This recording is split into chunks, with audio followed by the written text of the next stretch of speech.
Hello, I'm back with another prophetic word today. It's really good to be here and sharing with all of you. I have a word that is mostly pretty exciting. There's comes with a bit of a warning, and so please do listen to the whole thing to really get the full message. Otherwise, you might miss some important information. Okay, so the word is you are receiving the crowning of the glory of the Lord. You are receiving the crowning of the glory of the Lord. And we're going to get into a few different passages from the Bible and a visual I had in my prayers and meditation and a written message from the Lord. And we're going to be putting it all together. So just so you know, the Bible is 1 Kings 4, verse 11, 2 Chronicles 18, verse 4. Plus there's some other passages around this, but this was just like the original thing I was told. And 2 Kings 24, verse 6. Okay? And the message is really uplifting. It says, every day is full of magic and miracles and blessings from the Lord Adonai. Miracles await you. Turn the corner. Release who you used to be and what you no longer are. And for some of you, you may resonate with this and you may not, but somebody who you felt like superior to in the past, like a parent or a boss, that you may have been in conflict with over beliefs, but it says like your parents will understand. But basically just anybody who has been in some sort of guidance or authority position over you in the past is what that's referring to. It says, they will be with you still. It's all right. Tomorrow is a new dawn, and it's bright, green, airy, and ready to take flight. Follow your inner guidance home.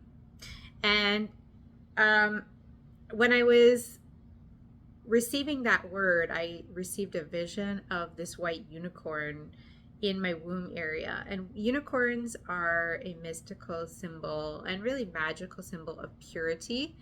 And it also speaks to dimensional shifting and traveling multidimensionally. So I think a lot of people are moving into that right alignment, right? You could call it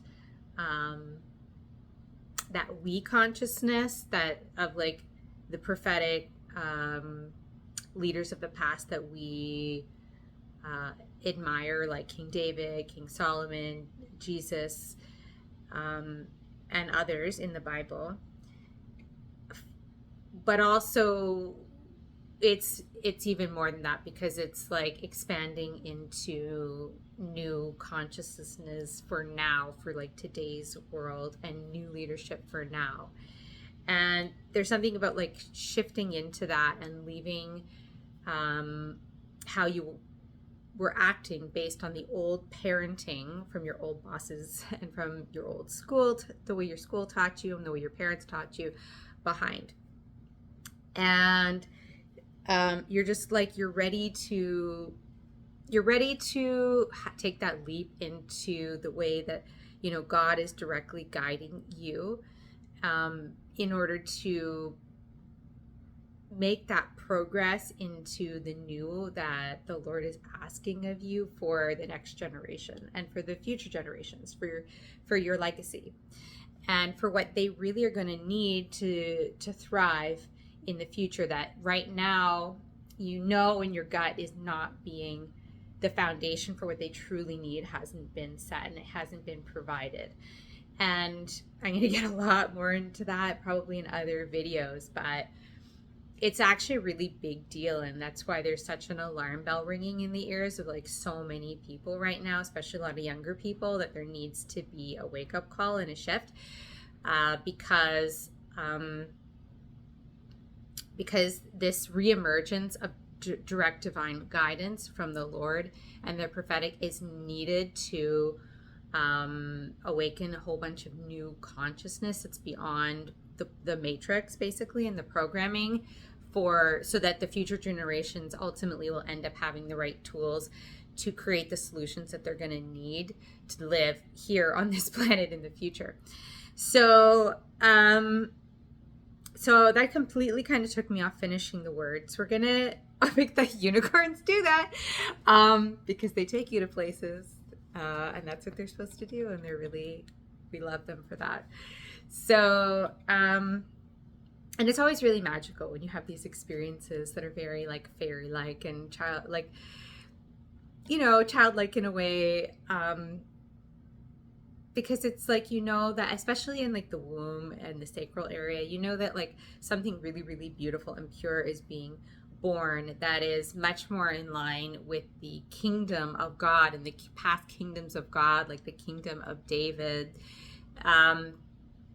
that we all are striving to kind of have a renaissance up in a whole new way for a new time, that's appropriate for this time, that God sees as being righteous for now. So I hope that makes sense. And so the next part of the message, the second half of the message, is you will plant these flowers and seeds in the ground. You will establish your new home. You will be loved and cared for. The Lord has not forgotten you. The Lord is with you still, even now, in your dark hour. Everything beautiful and righteous will be born from you, from your womb, your garden, your home, your life, for the goodness of the Lord and for God's glory. In Jesus' name, shalom. So it's a really beautiful message. When I was in meditation and prayer, I saw like a home, living in a home, like with your family as a unit. So likely with your spouse, your kids, and there being everything just being inside of this really, really bright light, like as if like your home was like a giant atom, if you will, that was completely perfect and in divine blueprint. Most likely, most certainly, like this is a home of two halves of like one soul that have reunited and like made truly, truly one flesh.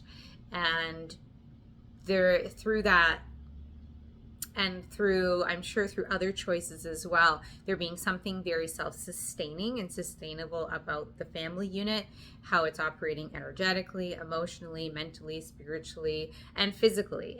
So that would include like physical sustainable interventions, but it's not limited to that.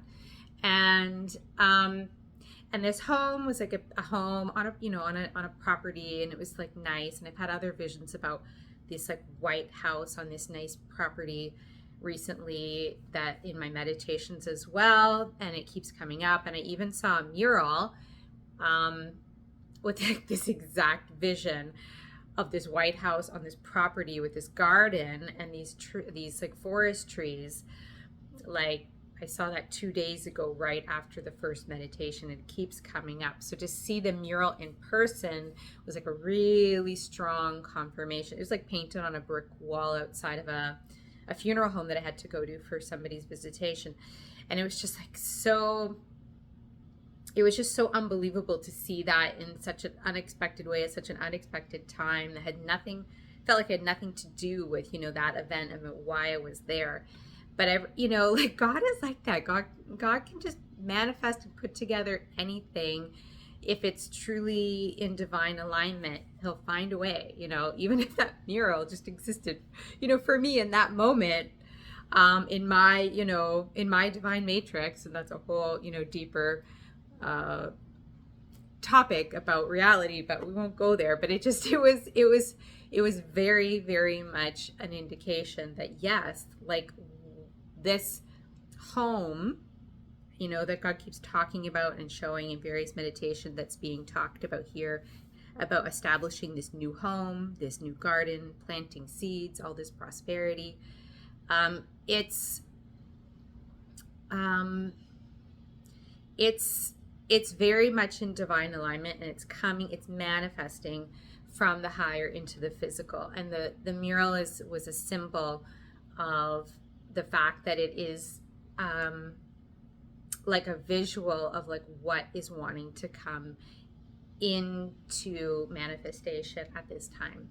So it's really exciting. There was also a woman on the mural with a white dress, again symbolizing purity, and she was from another era. Like this whole property was like more of like a, maybe you could say Victorian era. I don't know for sure if it was Victorian, but it was reminiscent more of like times past.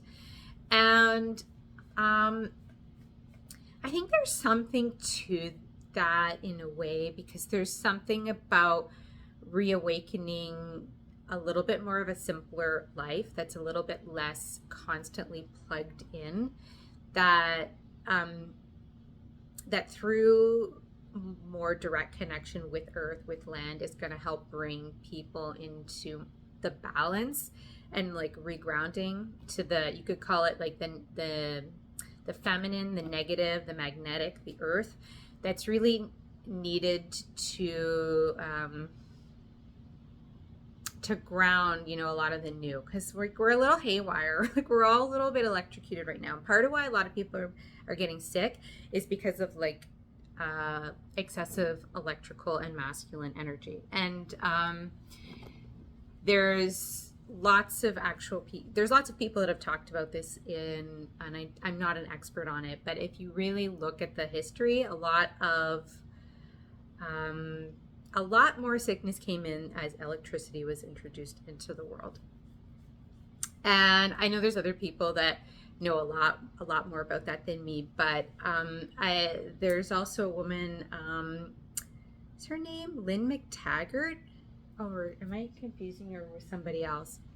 No, Eileen McCusick. That's a different person I was just talking about. She wrote a book called like Electric Body, Electric Health, and she's talking all about managing the electrical energy in your body and like how to clear and cleanse all of your chakras, and why that's important, and why getting your electrical energy in your body properly attuned is important to your overall health in every aspect of your life, mentally, emotionally, physically, and spiritually. So it's sometimes we want things to be the future solution, and there is going to be future solutions, and we'll see from I think we're going to see that some of the solutions are also like represented by the woman in the Victorian dress, things from a simpler time before everything got so complicated. And because there was less distraction, I think I've talked about this in the past, it's so hard to sometimes just get earth like simple wisdom because we're so distracted and we're constantly on digital devices.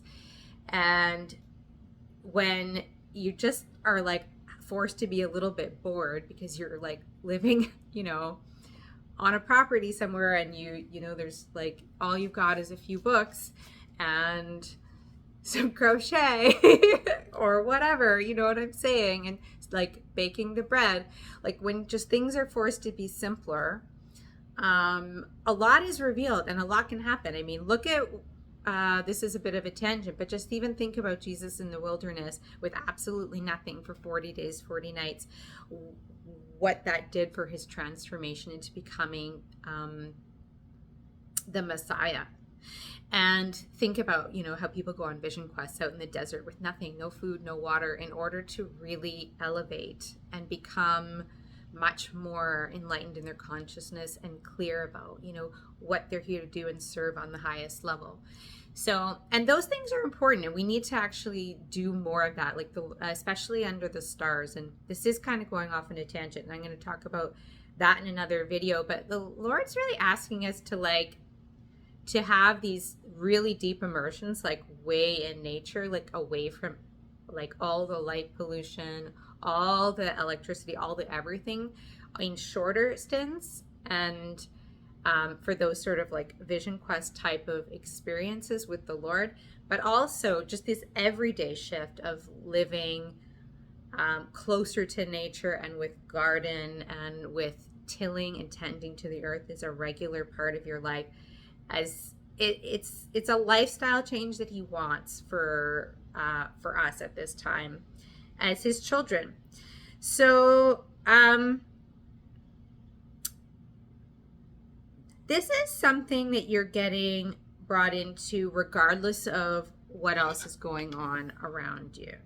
And like I said, you're getting brought into this unit, and it's going to have this self-sustaining bright quality, like this very bright atom with all this white light coming off of it that I saw coming out of the family unit, coming out of the home, coming out of the property. But I saw all this darkness around it, like so much darkness, like swirling around, just like a sea of shade. And it was representing the fact that this is not meaning that all the darkness is going to go away in the world. And in fact, it's very likely that the darkness on the world is going to get quite dark for a time in the years ahead. And and I will be talking about that also in other videos. But unfortunately, it is a reality that is impending, is a whole lot of darkness. And the Lord is wanting to get these to have the one soul together. He wants to bring these soulmates together in this hour so that they're properly located and situated, and they have the home and the property that God's assigned for them, so that before these kind of global storms really take hold, to make sure that people are safe and secure where they need to be.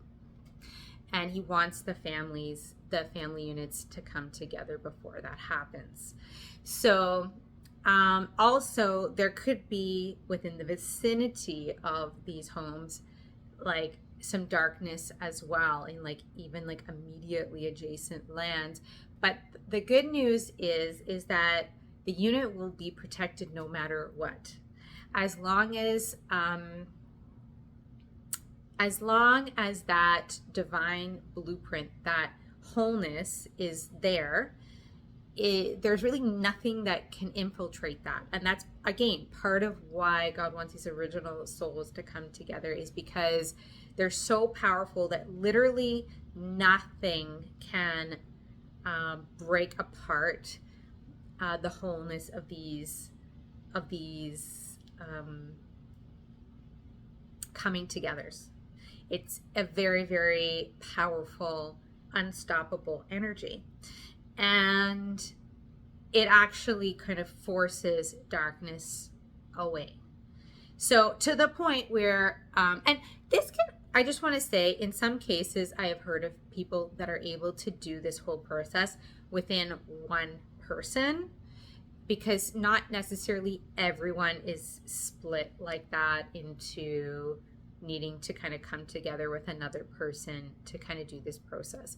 And I know that sounds complicated, or, well, maybe that's not the right way of putting it. I know what I'm saying is like, not everyone that goes through this process with their soulmate ends up staying together or needing to stay together throughout to have the rest of this occur. Because I'm just thinking of like one particular case of this woman in Hawaii. Her name is Lisa Transcendence Brown, and like she's gone through all these stages a while ago. Like quite a few people in Hawaii and certain places that are more connected to Lemurian energy have moved through a lot of this evolution first. And like she glows, like she full on glows. Like when she goes on camera, she glows. And it, like, unless she has somebody come and sit next to her to like dim down her light, like you can't even see her face, which is kind of crazy. Like, and it wasn't always that way, but she just like went through so many activations and upgrades, like she can't even go on camera anymore because you can't see her face unless somebody comes and, like I said, dims her light down. So, and she was saying how like nothing can really like disrupt like the perfection of creation that she's created, like with God. Like the rain, if she doesn't want like rain clouds and storms over her house, they just won't be there. Like if she needs rain to come down to like water her lawn or her crops or her flowers, it will come. But like she would have lots of times where the weather around her house was absolutely perfect around her whole property, and like the weather just nearby was not good. And they talk about this kind of stuff in the Bible, like about like, there'll be rain just over here and not rain over there. And like one person, like literally from property to property. And it's like, it's real, like literally, you just can't go wrong being on like Team Jesus. You just can't, like, because the more you are obedient, the more he's gonna like literally co-create exactly what you need in all respects, down to the weather over your home. And this is literally what I was seeing in the vision. And I know that from other people's experiences, that this is the truth, and this is where we're all headed, is this level of perfection and like heaven on earthness, despite what's going on around. It doesn't mean that you're not going to necessarily see any of it outside if you were to choose to go and see that, because or that you may be aware of it, or but it's not going to have the ability to penetrate your existence or impact you in a negative way, because you're will be shielded within this divine temple, this trinity that you have with your with God and with your soulmate, and within I think it's just really at the heart of it, within your covenant, right? Within your covenant with the Creator. So and working on his behalf, in all ways, energetically, to help bring all of these like light codes of creation, of perfection, of Trinity, of this like I call it this Adamic oneness, the original divine blueprint, bringing all of this coding down into earth and grounding it into the earth to disseminate it through, as best as possible, through the water, through the crystal of the earth, through a lot of the precious rocks of the earth, especially in this region where I live. Like granite is really significant, because often I'm asked to ground things into granite, and there's a lot of granite here. And by doing this, like you are doing a service for God, and it's not witchcraft. I can assure you, it's not. It's literally just allowing you to be that bridge, as your temple is the bridge between heaven and earth, and you're just surrendering to the Holy Spirit, completely allowing that. You could call it that drunkenness in the Holy Spirit, to allow all of this to come through and put it in the earth. And I think that it's something that's really more of like a divine feminine task side of God. Doesn't mean that it's not for men, but it's more of a feminine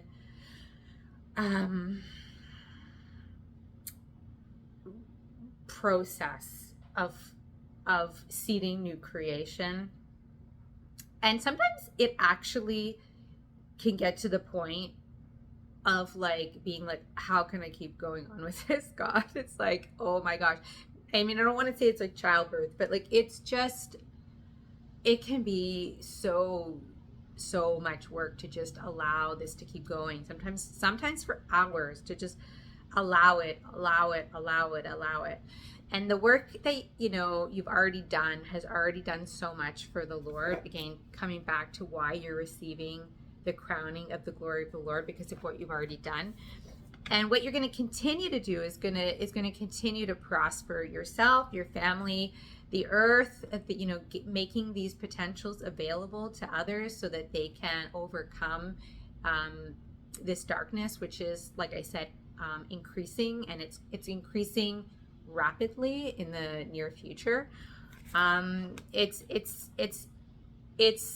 God is just like needing this whole seeding to continue, and the amount of prayer to continue, because it's part of the war. Even though you're not necessarily feeling like you're in the middle of the war in this next level, you are still needing to be an ongoing active participant in the spiritual war, because of needing to bring everybody else along and up into into getting them into the heavenly manna, into the soul manna, drunk on the Holy Spirit, so that they too can transform, because that bringing all of that that light into them is what starts to help to clear away and work on their refinement process and their the alchemy of their the Satan within and their ego, so that they too can, fully remove those veils of illusion and come fully to Jesus and to salvation in the Lord, basically. So so it comes with a variety of biblical passages here. The first one is the one that really speaks the most directly to the message, and it's the 1 Kings 4 about Solomon's officials. And the verse is 11, which is just specifically talking about one of the officials of the 12 who is selected by King Solomon to provide provisions for the royal household. So there was 12 different officials, and each one was assigned to 1 month of the year to provide provisions for King Solomon, and then those provisions got distributed throughout the whole kingdom. And so the one that was specifically called out was Ben Abinadab and Naphoth Dor. I probably said all that wrong, but please forgive me. And he was married to Taphath, daughter of Solomon. Okay, so and then if you look at verse 7 before that, it says Solomon had 12 distinct governors over all Israel who supplied provisions for the king and the royal household. Each one had to provide supplies for 1 month in the year. So again, it gets back to like this thing about land, tending to the garden that was talked about in the message from the Lord about, you'll plant those flowers and seeds in the ground, you will establish your new home.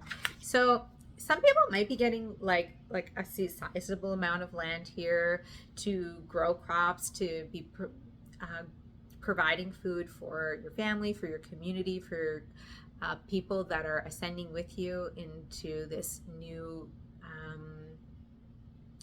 earth reality that we are, our unicorn is crossing us over the bridge into.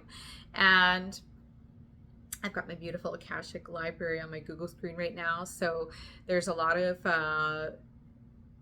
ancient wisdom and new wisdom that is wanting to come through, that you're being bestowed because you've been chosen for this position as an important official for the leader, you could say, of this new movement. And but really, the Lord has chosen you. You may specifically work for somebody or have somebody to respond to that is somebody that is a very important leader in this, since the person that was referenced was related to and working for King Solomon. So there could be some family relation, maybe, but not necessarily. And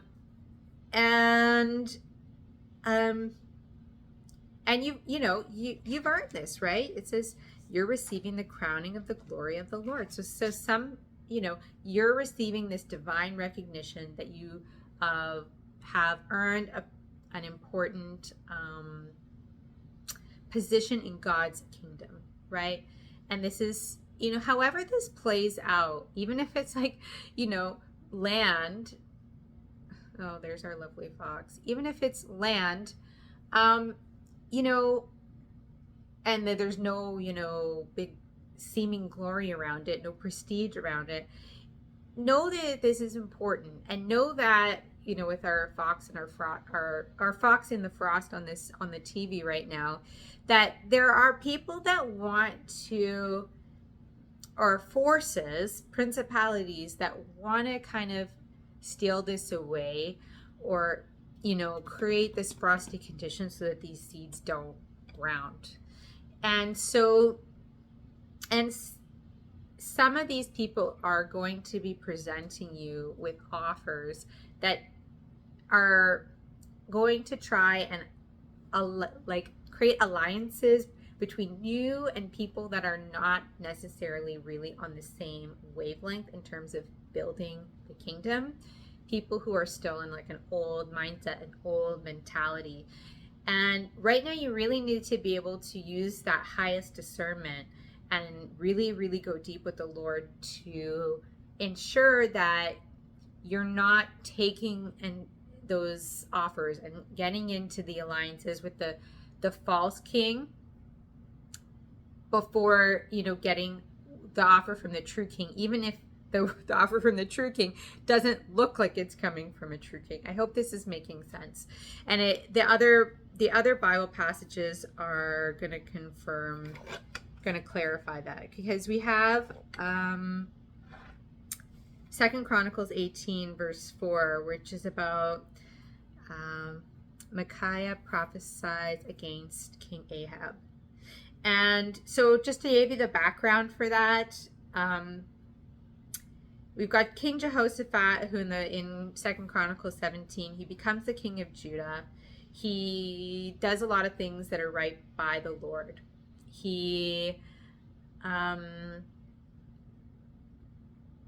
takes down all the Asherah poles. He removes some of the idol worship, and he develops a lot of prosperity. And he ends up building an army with over 1 million people. And it's about 1,160,000, I think is what the exact number was, in the thousands, as it's written in the Bible. And those were soldiers in that case. But I think that for some of the people watching this, it's referring to, you could be referring to your influence, right? It could be referring to followers. It could be referring to subscribers. If you are a leader on a platform online, it could be, it could show up in a variety of ways. But there's something about you, because of good things you've done, being in a good position, or you will be in a position to like have a very big army, right? And again, that's part of your crowning, right? That's part of the glory. But in 2 Chronicles 18, there's like an alliance opportunity that comes up where King Ahab of Israel comes to King Jehoshaphat of, I hope I'm getting this all right, where he comes to him and wants him to go up against Ramoth Gilead to overtake it. So there's my cat, Isabella. So in that opportunity, like, I guess that would mean more power, more land, more wealth. But the thing is that King Ahab was not doing this really righteously. This wasn't really this was more just a power grab, and it wasn't, there wasn't seemingly a divinely led reason to do it. And he, was a compromised person. He was, connected to Jezebel, and he was not acting in accordance with the will of the Lord. And Jehoshaphat, his weakness, was that he would align with Ahab. So he did end up going and deciding, okay, well, let's take it to the Lord first. It says, but Jehoshaphat says, yeah, I'll go to war with you. It says, we will join you in the war. And then it says in verse 4, which is the one the Lord called out, it says, but Jehoshaphat also said to the king of Israel, first seek the counsel of the Lord. So that's the big message. Like, it's no matter what opportunity is coming up right now, a lot of introspection with the Lord is really required. A lot of going into the secret place in order to make any decision, because these decisions are big decisions that affect your legacy. And for many, many years, and even for generations. There's a big old tree that looks like an oak on the TV right now, and mountains, right? And so things that have long longevity, long implications is what's being referred to here. So not things that you want to do hastily, things, and I, so, and just to, just to clarify why this is so important, in the story, what happens after that is a lot of the prophets say, yeah, go and overtake Ramoth Gilad, and it's going to be a success. It's going to be victorious. Everything's going to be great. And tons of prophets were saying this, but they're like, and Jehoshaphat was like, well, can't we get another opinion? Like, is there somebody that's going to speak against this? And they're like, Ahab was like, well, yeah, there's one person who always speaks against everything. And so they go and talk to that person, and that person is, and I think it's Micaiah. If I'm saying it wrong, I apologize. And Micaiah says, actually, if you go to war against these people, it's going to be a disaster, and you're going to lose, and there's a lot of deaths going to happen. And of course, the king was Ahab was very unhappy about that. So he puts him in prison. He's like, only bread and water for you. And they decide to go to war. And King Ahab puts his king outfit on Jehoshaphat and says, you should wear this. I'm going to go undercover. And he was doing that because he wanted the opponents to attack King Jehoshaphat instead of him. And what ended up happening was they were going to attack him, but then when they were at war and deciding to try and overtake, and what ended up happening was they did end up like recognizing Ahab, and he did end up getting killed and in that battle. And Jehoshaphat was actually realized that wasn't who they were really after, who wasn't because I guess the bitterness and the quarrel was between Ahab and Israel and Ramoth Gilad, not Judah at the time. And so they recognized what was really going on, and they got him, and then Jehoshaphat got away. And so I think basically the Lord spared him because of the good things he had done in the past, but he was angry with him for going along with wicked plans, but he didn't take his life. So there's just a lot of warning, there's a lot of warning. There's another passage here in 2 Kings 24:6 about like Jehoiakim, king of Judah, who was came later, and he also did evil things in the eyes of the Lord. And God was really pointing out the passage where he died. In verse 6 says, Joachim rested with his ancestors, and Joachim his son succeeded him as king. And if you look at the notes, it says Joachim died shortly before Jerusalem fell to the Babylonian siege. Whether his death was due to natural causes or political intrigue is not indicated. So, again, like I said, there's darkness coming. There's like falls coming. Falls of big empires that have had a lot of reign and glory, like and this old glory that was not of God are going to be coming to a fall, in a way. Like the failure at the battle, the invasion of Babylon that came in right after the death of Joachim, the fall of Ahab. It's like saying these people in your communities, it could be in your families, but more likely communities, local leaders, local governors, politicians, a lot of things. I don't want to specifically point out any one thing, but a lot of them are going to go through a process of transition and change, and some things are going to collapse. And there's going to be a lot of stuff around why that is, I'm going to talk about in other videos. But there is storms on the horizon. There are, not to scare anyone, but there are storms on the horizon. And a lot of us are acting right now and going on with everyday life as if the storm isn't coming, but the storm is coming. It's more of a matter of when, not if. And so it's really a very sensitive time to be making a bad decision or an ungodly decision or a decision that's not God informed by making an alliance right now with something that is not of a new energy. And the only way to really ensure that you're on the right path is to very deeply seek the Lord and continue to expand your connection and your consciousness beyond where it's currently at.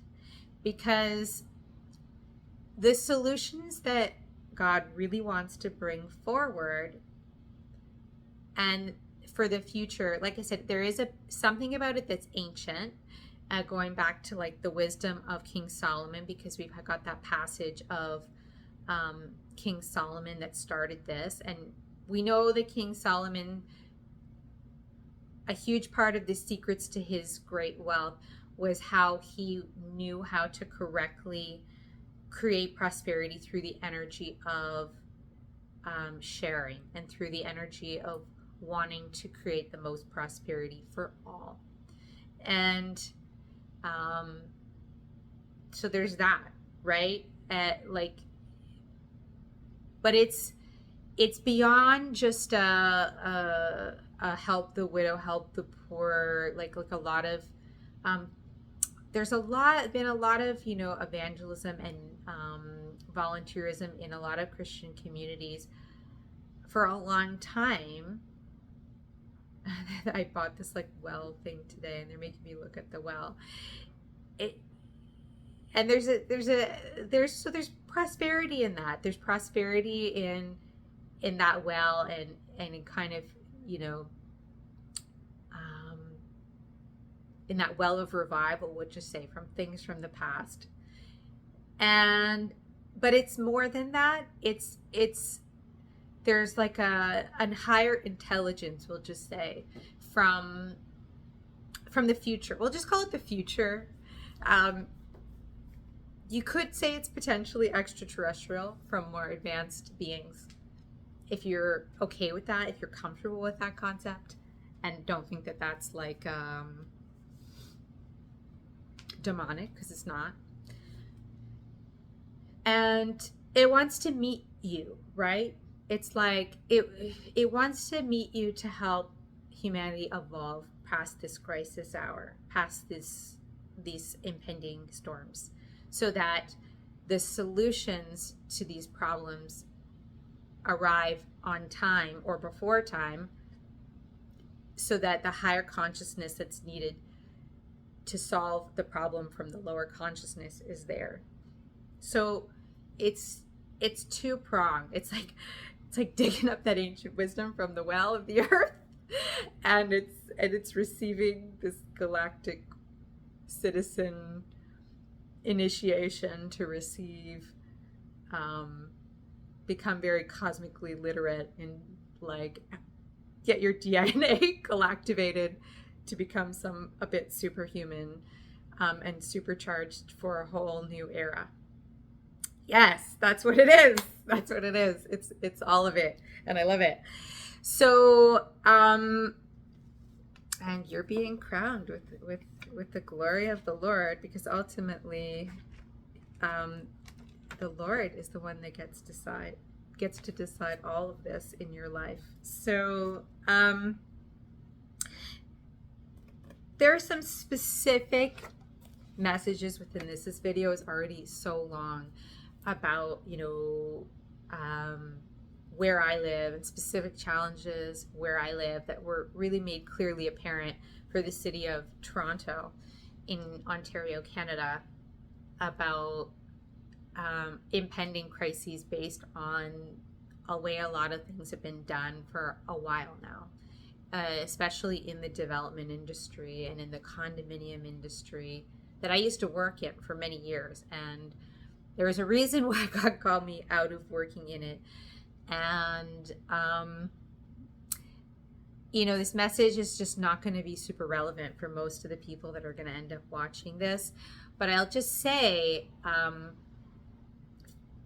if you are working in an industry where you felt like you had to go because of things were not right, and because you saw the writing on the wall, and a lot of people turned a blind eye,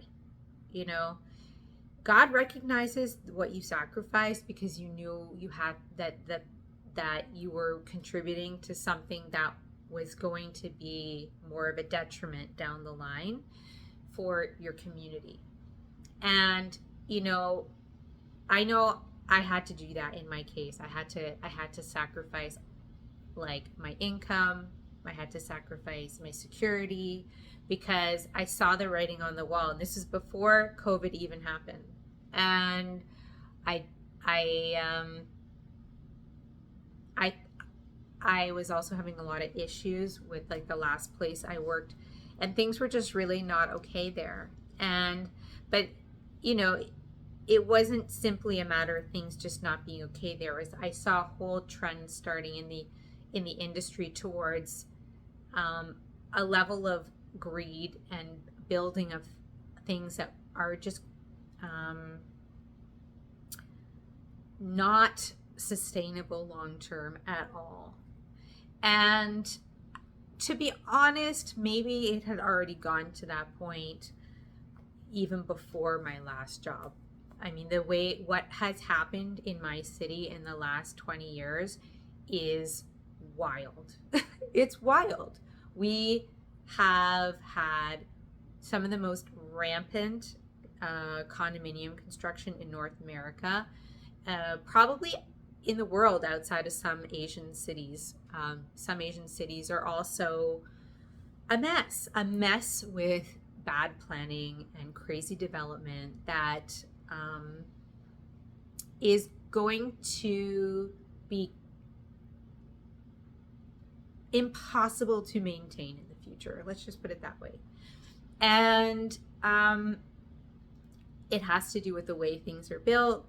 It has to do with rushed planning. It has to do with not thinking about things properly. And it has to do with a lack of integrity in quality and what is actually required to create a dwelling that's going to last. And it's one thing, we see these things like in natural disaster zones where people, like, their houses get wiped out because of floods and hurricanes and tornadoes, and it's horrible, and it's so sad every single time. And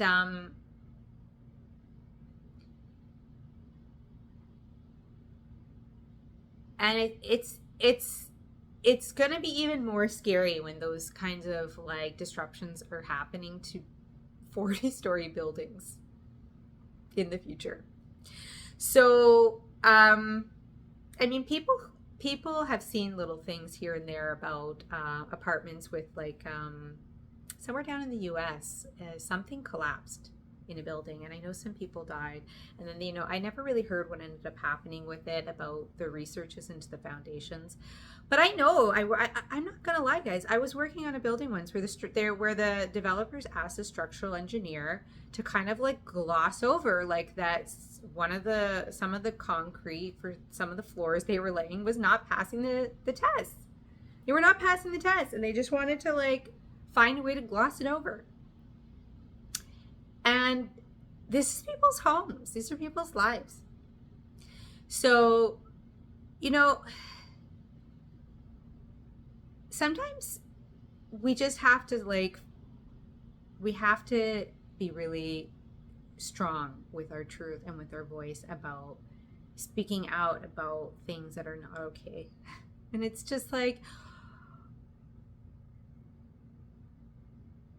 because when we don't, it creates a lot of karma, if you want to call it that. It creates a lot of karma, and then it creates more suffering down the line. And then whatever you acquire when you sort of turn a blind eye to what's right, you're going to end up losing those things, or something important to you down the line. And I know in my case, like, because we've had this thing in here about how it says your parents will understand, they will still be with you, it's all right. Like, I know in the past, like, I've had a lot of opposition in family about not really understanding, why I've made some of the choices they've made. And I think, I think they they think they have found me, like, to be incredibly stubborn and maybe even lazy and difficult and oppositional, in not just like going and like getting another job in my field, because like, which is like obviously in the development world, like landscape architecture is, I went into it to build a beautiful garden of the world, and it's not always like that, unfortunately, when you're in a city of rampant development. And so, I think it's encouraging that, like, you've passed some important tests. Like it's time for people to kind of see things from your perspective. It's time for them to get a little bit more clarity, because the lesson part of you, like, needing to rise up and stand your ground against people who are saying, oh, you should just, like, you should just go back, you should just do this. Like, you kind of pass your test. It's like God's like, yeah, you've proved that you have courage. You've had, like, that your primary concern is doing the right thing, and that your primary concern is with people, not making sure that you still have a house. It's like you're okay if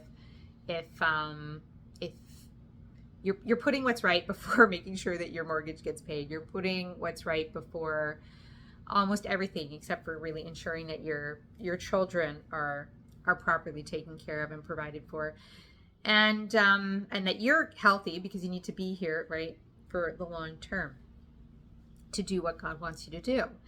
And so it's time for, like, the people in your camp who are going to remain in your camp to really kind of see things more clearly and to be on your side. And if they're not going to be on your side, then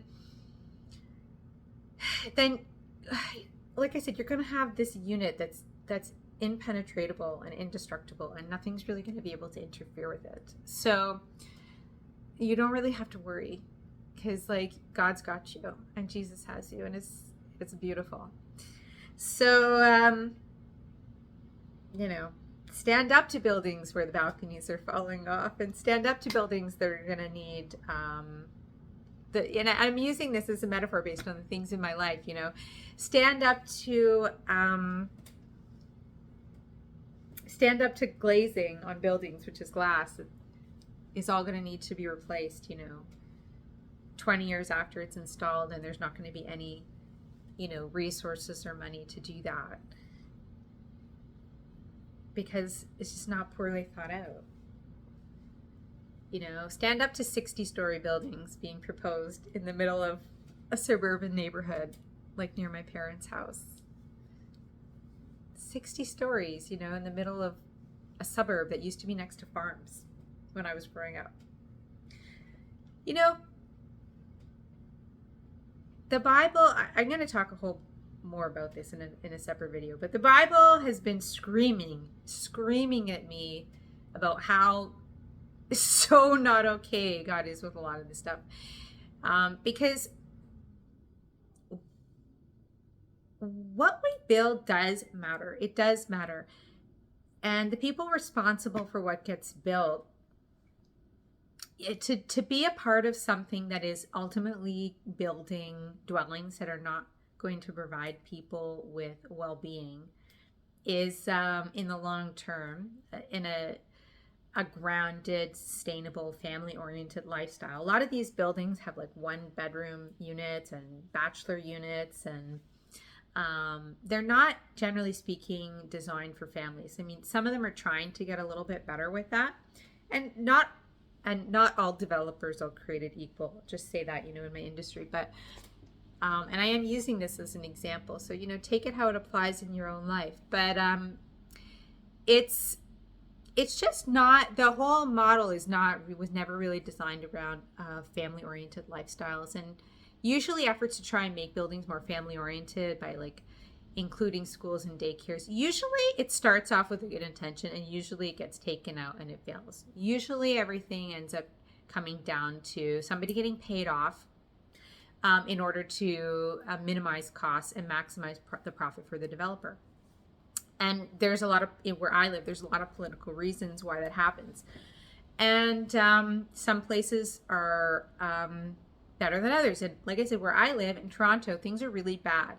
And God has just made it clear to me that there is going to be a day of reckoning coming, and it's not a far off day of reckoning.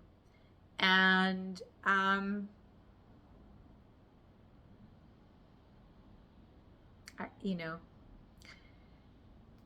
there has to be a voice saying it's just wrong, even if almost nobody hears it.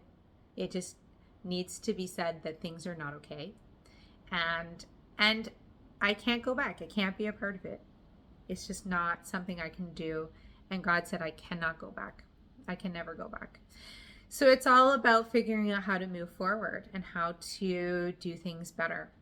And, it'd be one thing to just go and say, well, I'm just not going to do that. I'm just going to go work for like somebody doing like landscaping gardens, and, but the Lord didn't put me into that situation to see all of that just to back off. The Lord is actually calling me to try and actually see how things can be different, how things could actually truly be different. And that requires very, very big thinking. That requires very visionary thinking. And this is why I said there needs to be a lot of this revival and also evolution to see things different and to be able to see into the future and its potentials, the highs and lows, because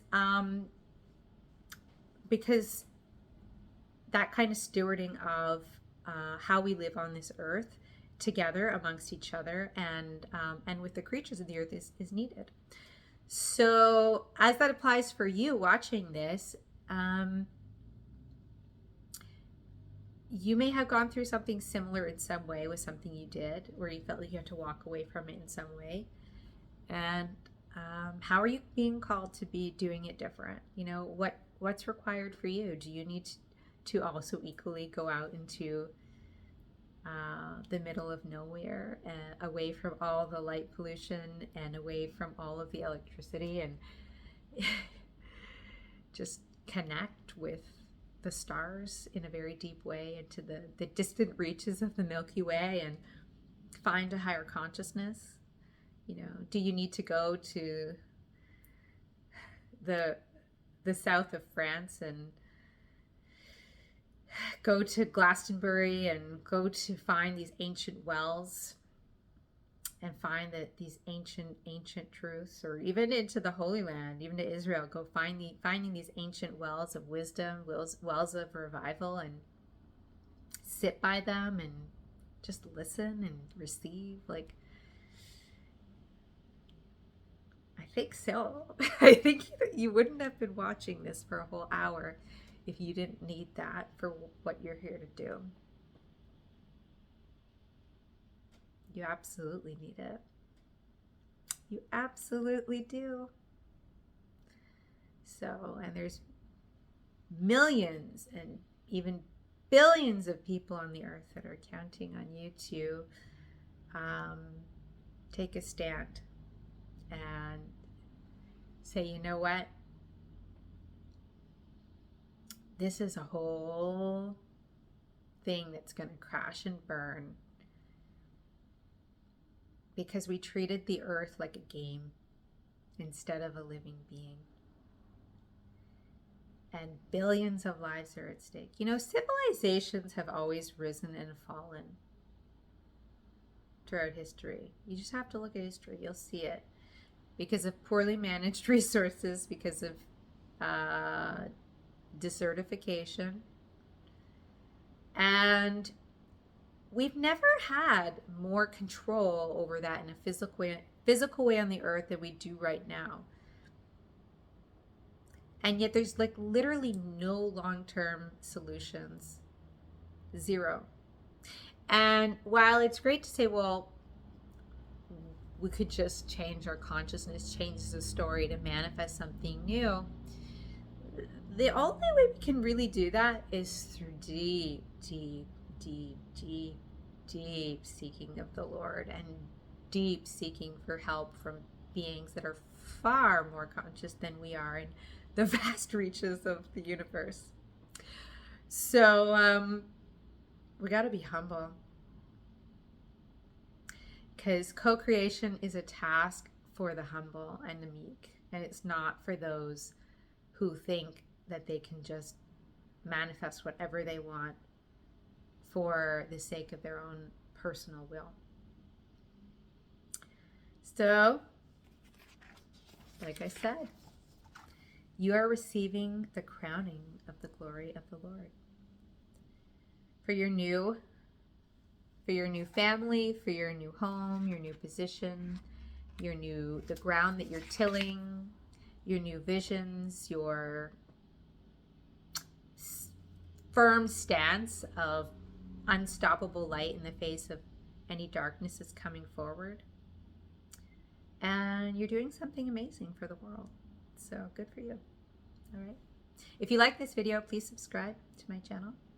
And please give this video a like. And I'm sending you lots of love. And I will talk to you soon.